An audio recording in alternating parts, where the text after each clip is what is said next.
Κυρίες και κύριοι, καλώς ήρθατε στα γεγονότα της εβδομάδας από τον Εθνικό Κήρυκα με την Ειρήνη Ζαχαριάδη. Η παραίτηση του Ομοσπονδιακού Βουλευτή της πρώτης Περιφέρειας της Φλόριδας, Ματ Γκέτς, από το Κογκρέσο, ανεξαρτήτως εάν δεν υπουργοποιείται τελικά, ενδέχεται να ανοίξει τον δρόμο για τον ομογενή οικονομικό διευθυντή της πολιτείας, Δημήτρη Πατρώνη. Εάν αυτό συμβεί, ο αριθμός των Ελληνοαμερικανών βουλευτών θα αυξηθεί σε 7. Παράθυρο ευκαιρίας για έναν 7ο Ελληνοαμερικανό στα έδρανα της Ομοσπονδιακής Βουλής αφήνει η παραίτηση του Ματ Γκέτς, ο οποίος, ανεξάρτητα από την απόσυρσή του για το Υπουργείο Δικαιοσύνης, έχει ήδη παραιτηθεί και από την επόμενη Βουλή. Πρόκειται για τη βουλευτική θέση στην πρώτη περιφέρεια της Φλόριδας, για την οποία ο κυβερνήτης της πολιτείας Ρον Ντεσάντις προκήρυξε τις λεγόμενες ειδικές εκλογές, οι οποίες θα διεξαχθούν σε προκριματική βάση στα τέλη Ιανουαρίου και την 1η Απριλίου για την ανάδειξη του νέου βουλευτή. Με αυτή την εξέλιξη, ένας εκ των υποψηφίων ενδέχεται να είναι και ο οικονομικός διευθυντής της πολιτείας Δημήτρης Πατρώνης, όπως δήλωσε ο ίδιος με ανάρτησή του στο X. Παρά το γεγονός ότι υπάρχουν και άλλα στελέχη του Ρεπουμπλικανικού Κόμματος που θα ενδιαφερθούν για τη θέση, τα οποία προέρχονται κυρίως από τους κόλπους του Πολιτιακού Κοινοβουλίου, ο Δημήτρης Πατρώνης θεωρείται μια ισχυρή υποψηφιότητα, καθότι απολαμβάνει ιδιαίτερα υψηλής δημοτικότητας, ενώ έχει αναγνωριστεί το έργο του συντονιστή της πυροσβεστικής υπηρεσίας της πολιτείας, ιδίως σε περιόδους κατά τις οποίες δοκιμάστηκε από έντονα καιρικά φαινόμενα, όπως η πρόσφατη με τους τυφώνες Έλιν και Μίλτον. Εκδήλωση του Κέντρου Πολιτισμού Ίδρυμα Σταύρος Νιάρχος έλαβε χώρα το απόγευμα της Τρίτης στο Γενικό Προξενείο της Ελλάδας στη Βοστόνη, η παρουσία του Υφυπουργού Εξωτερικών υπεύθυνου για θέματα του απόδημου ελληνισμού. Το Κέντρο Πολιτισμού ταξίδεψε στις Ηνωμένες Πολιτείες για τη διεξαγωγή 2 εκδηλώσεων με σκοπό την ενημέρωση της ομογένειας της Αμερικής για το έργο και την αποστολή του. Έγινε το εσπέρας της Τρίτης 19 Νοεμβρίου στο Γενικό Προξενείο της Ελλάδος στη Βοστόνη, παρουσία του Υφυπουργού Εξωτερικών υπεύθυνου για θέματα του απόδημου ελληνισμού, η πρώτη εκδήλωση του Κέντρου Πολιτισμού Ίδρυμα Σταύρος Νιάρχος, το οποίο ταξιδεύει στις Ηνωμένες Πολιτείες για τη διεξαγωγή 2 εκδηλώσεων με σκοπό την ενημέρωση της ομογένειας της Αμερικής για το έργο και την αποστολή του. Διεξήχθη διαλογική συζήτηση ανάμεσα στη Διευθύνουσα Σύμβουλο του Κέντρου Πολιτισμού Σταύρος Νιάρχος, Έλλη Ανδριοπούλου, και τον επιχειρηματία και δραστήριο μέλος της Ομογένειας της Βοστόνης Δρακούλη Μπεχράκη. Η εκδήλωση, στην οποία παρευρέθηκαν περί τους 300 ομογενείς από όλα τα κοινωνικά, επιχειρηματικά και ακαδημαϊκά διαστρώματα της Βοστόνης, ξεκίνησε με χαιρετισμό και καλωσόρισμα του διοργανωτή της εκδήλωσης Γενικού Προξένου Σιμεών Τέγου.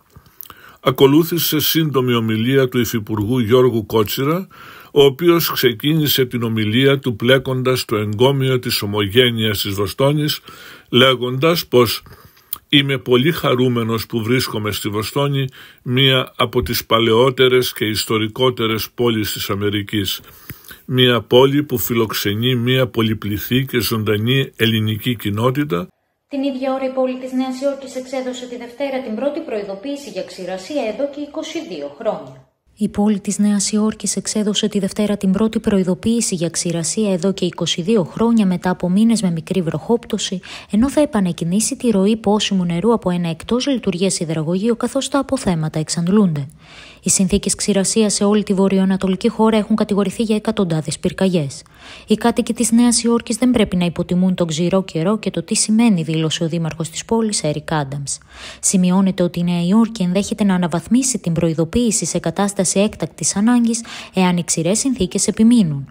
Μια κατάσταση έκτακτης ανάγκης λόγω ξηρασίας περιλαμβάνει την απέτηση από τους κατοίκους και τις υπηρεσίες της πόλης να μειώσουν τη χρήση νερού. Θεοδόρα Τζάκρη και Γιώτα Πούλου ανακοίνωσαν την Πέμπτη την ανεξαρτητοποίησή τους από το ΣΥΡΙΖΑ, προκαλώντας ραγδαίες εξελίξεις. Περισσότερα από τον ανταποκριτή μας Βασίλη Κουτσίλα. Θεοδόρα Τζάκρη και Γιώτα Πούλου ανακοίνωσαν την Πέμπτη την ανεξαρτητοποίησή τους από τον ΣΥΡΙΖΑ, προκαλώντας ραγδαίες εξελίξεις. Ο ΣΥΡΙΖΑ χάνει αυτομάτως τη θέση της αξιωματικής αντιπολίτευσης, την οποία κερδίζει το ΠΑΣΟΚ. Μετά λοιπόν τις ανεξαρτητοποιήσεις της Θεοδόρας Τζάκρη και της Γιώτας Πούλου, ο ΣΥΡΙΖΑ πλέον αριθμεί 29 βουλευτές, ενώ το ΠΑΣΟΚ έχει 31 και θα είναι πλέον δεύτερο τη τάξη κόμμα στη Βουλή. Η Θεοδόρα Τζάκρη, λίγα λεπτά μετά την ανακοίνωση της αποχώρησής της από τον ΣΥΡΙΖΑ, σε δηλώσεις της από το περιστήλιο της Βουλής έκανε λόγο για πράξη αυτοσεβασμού. Και στο σημείο αυτό θα περάσουμε στο Βασίλη Μαγαλιό για την εβδομαδιαία αθλητική σας ενημέρωση. Κυρίες και κύριοι, καλησπέρα σας. Η αθλητική ενημέρωσή μας έχει έντονα γαλανό-λευκό χρώμα σε μπάσκετ και ποδόσφαιρο. Η ομάδα του Βασίλη Σπανούλη ξεκίνησε με ήττα τη διπλή υποχρέωσή της με τη Μεγάλη Βρετανία για τα προκριματικά του Ευρωπαϊκού Πρωταθλήματος Μπάσκετ του 2025. Η Εθνική Ελλάδα, αν και βρέθηκε μπροστά ακόμα και με 17 πόντους, τελικά ιτήθηκε από τους Βρετανούς με 73-72 στο Λονδίνο με την Revanche την ερχόμενη Κυριακή 24 Νοεμβρίου στη Θεσσαλονίκη. Πρώτο σκόρερ της Γαλανόλευκης ο Τολιόπουλος με 14 πόντους και ακολούθησε ο Μωραΐτης με 13. Αντίθετα, στον ποδόσφαιρο η Εθνική Ελλάδα έφυγε με νίκη από το Ελσίνκι 2-0 επί της Φινλανδίας. Έτσι έκλεισε τις υποχρεώσεις της στο δεύτερο όμιλο της δεύτερης κατηγορίας του Nations League στη δεύτερη θέση μαζί με την Αγγλία. Αλλά λόγω χειρότερης διαφοράς τερμάτων κατέλαβε τελικά την δεύτερη θέση και θα διεκδικήσει την άνοδο της στην πρώτη κατηγορία στα μπαράζ του ερχόμενου Μαρτίου. Ευχαριστώ πολύ. Κυρίες και κύριοι, αυτά ήταν τα κυριότερα νέα της εβδομάδας που μας πέρασε από τον Εθνικό Κήρυκα. Μέχρι την επόμενη εβδομάδα να είστε όλοι καλά. Γεια σας.